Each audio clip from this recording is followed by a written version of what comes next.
Imagine the situation. You save your earnings, no matter in the bank or at home.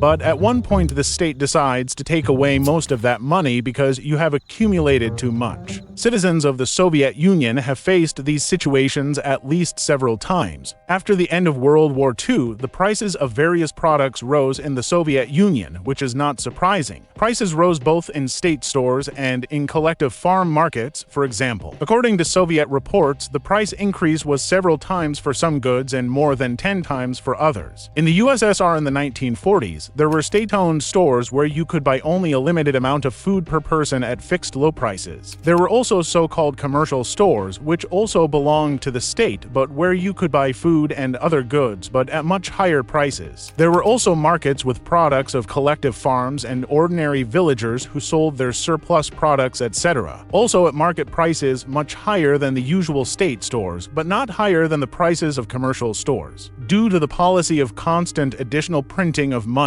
there was only more money in circulation, while there was a shortage of goods in stores and markets. It is worth noting that the Soviet leadership took the first steps to reduce the money supply in the hands of the population in 1944 by opening commercial stores in Moscow and then in other cities. Taking into account the above-mentioned facts, the government decided to carry out a monetary reform in 1947. The aim was to cope with inflation and to do something about the surplus money that had accumulated among the population. It was publicly stated that the reform was aimed, among other things, at seizing funds from speculators who, in the opinion of the USSR, had illegally gained them. The foreign policy factor was also important, as a strong ruble was to take the place of the reserve currency of the socialist camp. It was also planned to abolish the limit on the number of goods sold per person and to abolish commercial stores. Instead, it was decided to set uniform prices for all goods. Analysis of the dynamics of deposits of the population in savings banks in all republics of the USSR shows that information about the reform was already circulating in the country from July-August, when the inflow of deposits of the population in savings banks sharply slowed down. Withdrawn sums were quickly spent to purchase an already meager assortment of goods. Simple Soviet man in a situation close to panic no longer thought about profitability and liquidity, and sought to minimize the damage, saving at least part of what they had earned in an affordable form. In the first days of December, the mood of the population changes dramatically. The outflow of deposits from savings banks stops and begins their rapid growth in all regions, accompanied by the splitting of deposits under the limit already known from numerous leaks. In all branches, there was a large influx of customers to deposit money in the cash desks by any means, including payment in advance of taxes and fees. Rumors of impending reform especially intensified in the late fall of 1947. On December 2nd, the Ministry of Internal Affairs stated cases when depositors withdraw large deposits 30 to 50,000 rubles and more, and then put the same money in smaller deposits in other savings banks for different persons. In an attempt to save their cash, people rushed to buy up furniture, musical instruments, motorcycles, bicycles, gold, jewelry, watches, industrial goods, food products with a long shelf life, chocolate, canned goods, smoked sausages, etc., vodka, and other alcoholic beverages. After I describe the essence of reform, you can understand why people acted the way they did. The resolution established the procedure for exchanging old money for new money and also defined the conditions for revaluation of money deposits in savings banks and the USSR State Bank. When recalculating wages, money was exchanged in such a way that wages remained unchanged. For deposits in savings banks, amounts up to 3,000 rubles were also exchanged one-to-one. For deposits from 3 to 10,000 rubles, the savings were reduced by 1/3 of the amount. For deposits over 10,000 rubles, half of the amount was withdrawn. Those who kept money at home received 1 new ruble for 10 old ones. Money exchange lasted for only 1 week, and in remote regions of the far north, to weeks. Prices were lowered compared to those in commercial stores and on the markets, but they became higher than the prices in ordinary stores before the reform.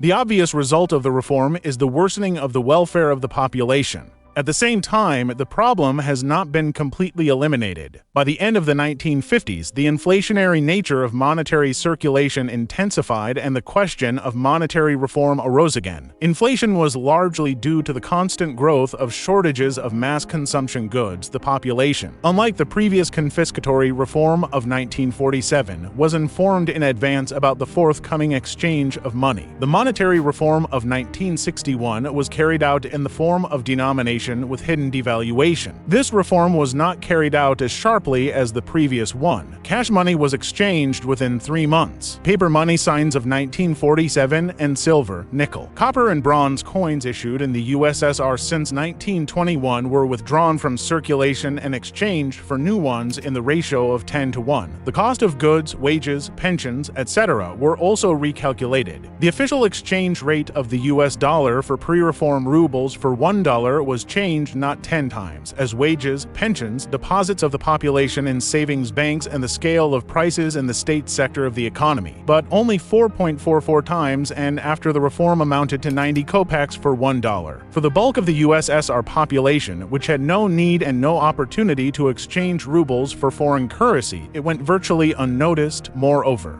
I think you can guess that this chronic problem hasn't been solved this time either. In general, the USSR left a deep mark on the economies of the countries that were its participants. In my video about the economy of Ukraine, I do a brief overview of the history of the development of the Ukrainian economy after the declaration of independence in 1991. The end of the 1980s was an era of total deficit for the Soviet economy. The signs of that time: huge queues in stores, empty counters and coupons for buying goods. Grocery cards were allocated for the purchase of scarce goods so that they were enough for the maximum number of people. Coupons were for almost everything from cereals and sugar to meat and alcohol. The stores would run out of food before people had time to redeem their coupons. The queues were busy from early morning. Imports and production of goods were falling, and consumption was not limited by prices, which were kept artificially low. Salaries were paid relatively well. As a result, people accumulated cash that they had nothing to spend. This led to a large monetary overhang. The amount of money in circulation increasingly failed to match the amount of goods that could be bought with it. One of the causes of the commodity deficit was the country's budget crisis. In 1985, the USSR's expenditures exceeded its revenues. For the first time since World War II,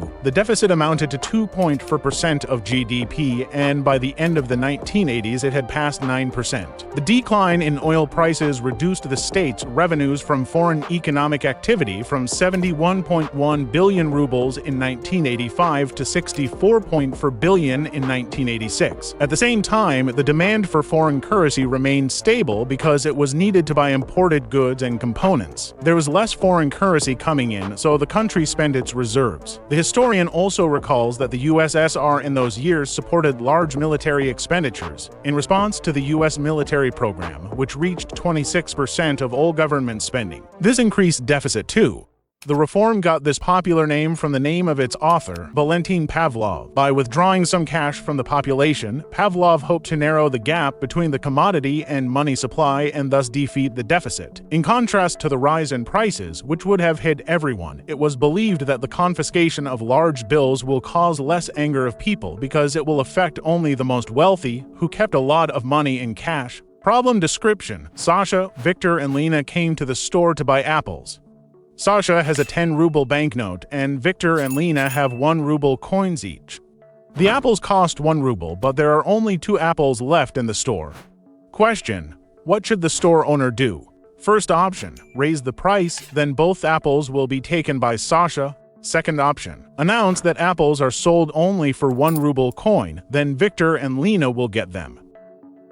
The government chose the second option, expecting that this decision would offend fewer people. But in fact, the abolition of banknotes was followed by an increase in prices because such manipulations did not make more apples in the store. We will talk about the consequences of the reform a little later. Pavlov gave other arguments in favor of the reform, not all of which were later confirmed. For example, he believed that large banknotes were leaking capital out of the country. According to his estimates, about 7 billion rubles were illegally exported exported abroad to destabilize the Soviet economy. At the same time, Viktor Gershenko, chairman of the board of the USSR State Bank in 1989 to 1991, estimated this amount at only 0.5 billion rubles. The official reason for the financial reform, which will be presented to the people in January 1991, does not look the most convincing either. There were allegedly too many counterfeits among the old banknotes, and they were also popular with speculators, smugglers, and corrupt officials. And the best way to defeat ill-gotten gains was to seize them in favor of the state. On January 14, 1991, Pavlov was confirmed as Prime Minister of the USSR. A few days before his appointment, he stated that rumors of monetary reform were untrue and no preparations were being made. On January 22, 1991, the monetary reform was officially presented to the country. The text of the decree fit on one page. According to the terms of the reform, banknotes of 50 and 100 rubles issued in 1961 should be exchanged for new banknotes of the same nominal value, but with the following conditions. The exchange only lasted 3 days. Only up to 500 rubles could be withdrawn from deposits, and you could exchange up to 1,000 rubles. For pensioners, the norm was even less, 200 rubles, but they were given a 2-day extension on the exchange period. A larger amount could be exchanged only by decision of a special commission, but the reformers did not give clear criteria for determining the legality of accumulated money. The intention of the authors of the reform was obvious: to give people a minimum of time and opportunities to change or spend money. The smartest people started to save their savings in the evening. In megacities, it was easier to do it. For example, at the subway ticket offices. Some people bought tickets for trains and airplanes so that later they could return them with new bills. Taxi drivers also suffered because clients were actively paying them with 50 and 100 ruble banknotes that night. And some people sent money transfers to themselves in order to receive them in a couple of days with new banknotes. At the same time, there were no restrictions on cashless payment for goods and services. A car, TV set, and refrigerator could be bought by money transfer. Another question: how to buy something that does not physically exist. The data are different, but the point is the same. What was collected was not enough. The volume of money supply still exceeded commodity stocks many times over. The reformer Pavlov himself admitted that the problem reached its peak in the summer of 1991, which led to negotiations on supplies of corn from South Africa and rice from South Korea. After the failure of the money exchange reform, the state had to raise prices to somehow alleviate the shortage. On April 2nd, they were increased in retail by an average of 55%. These are official estimates. In fact, goods that could still be found in stores went up to 2-3 times in price. For Soviet people, who were used to decades of price stability, it came as a shock. The rise in prices for food, transportation, and utilities hit the most vulnerable groups of the population, including pensioners, the hardest. The government was forced to urgently raise pensions and public sector salaries. It had to print money again. As a result, the issue of new money exceeded the amount of money confiscated by the reformers. As a result, Pavlov's monetary exchange only aggravated the situation in the country's financial system and its economy. Inflation in 1991 amounted to 160%, while in 1990 it was less than 20%. Living standards continued to fall, and the decline in production accelerated. People who lost their savings lost confidence in the government's actions.